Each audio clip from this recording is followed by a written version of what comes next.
चलिए आज बात करते हैं वर्ल्ड वॉर वन के रीजंस के बारे में कि वो क्या कारण थे जिससे वर्ल्ड वॉर वन हुआ। First reason, secret alliances. उस टाइम पे सीक्रेट अलायंसेस हुआ करती थी, जैसे ऑस्ट्रिया और जर्मनी के बीच में थी, साइबेरिया रशिया फ्रांस के बीच में थी और बेल्जियम और इंग्लैंड के बीच में थी। जैसा कि सब जानते हैं, लड़ाई तो सिर्फ दो देशों की थी, ऑस्ट्रिया और साइबेरिया।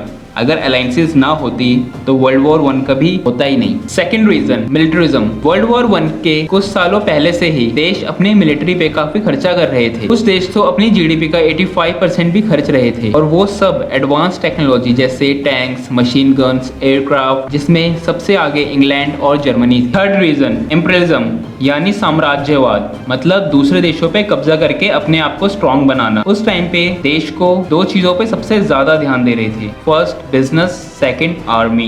दूसरे देशों पे कब्जा करने से इनको ये दोनों चीजें मिल रही थी। वहाँ के लोगों को पकड़ के ये अपनी आर्मी में भर रहे थे और दूसरे देशों के मार्केट में जाके पैसा कमा रहे थे। इसमें इंग्लैंड सबसे आगे था। एक वक्त था जब दुनिया का 25% एरिया इंग्लैंड ने कब्जा रखा था, और उस टाइम पे यूरोपियन देशों की नजर में दो कॉन्टिनेंट थे, अफ्रीका और एशिया, क्योंकि वहाँ पे ज्यादा डेवलपमेंट नहीं थी और एरिया भी काफी बड़ा। Fourth reason, no international organisation. उस वक्त कोई भी इंटरनेशनल ऑर्गेनाइजेशन नहीं हुआ करते थे, जैसे यूएन, इंटरनेशनल कोर्ट, ये सब। आज भी अगर आप देखो, अगर कहीं भी दो देशों के बीच में लड़ाई होती है तो इंटरनेशनल ऑर्गेनाइजेशन बीच में आके खड़ा हो जाता है, पर उस वक्त ऐसा कुछ नहीं था। Fifth reason, negative newspapers and editors. उस वक्त के न्यूज़पेपर में काफी खराब बातें लिखी जाती थी एक दूसरे देशों के बारे में, ताकि आम जनता उसे पढ़ के भड़क सके और अपनी गवर्नमेंट को सपोर्ट करे लड़ाई में। Sixth reason, murder of Australia's prince. जैसा कि हम सबको पता है, वर्ल्ड वॉर वन की शुरुआत प्रिंस के मर्डर से ही हुई। ना उसका मर्डर कराया होता, ना ही वर्ल्ड वॉर वन की स्टार्टिंग होती। तो ये थे हमारे कुछ 6 रीजंस जिसकी वजह से वर्ल्ड वॉर वन स्टार्ट हुआ। अगर आपके पास कोई और है, प्लीज हमें बताइए।